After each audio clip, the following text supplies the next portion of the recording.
Saat sedang bertransaksi narkoba jenis ekstasi, dua orang asal Bandung diringkus tim Satres Narkoba Polres Lahat di sebuah pemakaman di Kabupaten Lahat, Sumatera Selatan.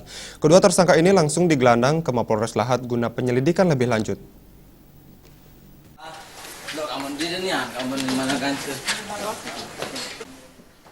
Dua tersangka berinisial AS dan AH asal Bandung, Jawa Barat ini digiring ke ruang Satres Narkoba Polres Lahat karena tertangkap tangan melakukan transaksi narkoba jenis ekstasi dengan logo Superman.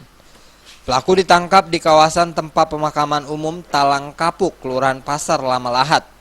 AH merupakan pembeli yang berprofesi sebagai penjaga lokasi karaoke Pisel, salah satu tempat hiburan ternama di kota Lahat. Sementara AS cukup dikenal sebagai pengedar pil ekstasi.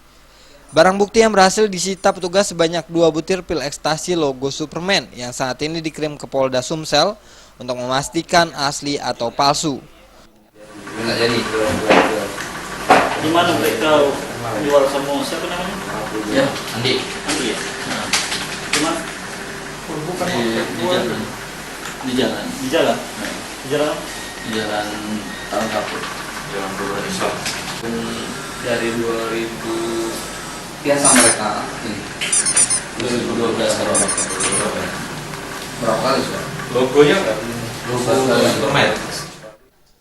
Untuk sementara kedua tersangka merikuk di sel tahanan Mapolres Lahat dan keduanya dijerat dengan pasal 114 dan atau 112 Undang-Undang Nomor 35 Tahun 2009 tentang narkotika dengan ancaman 5 tahun penjara.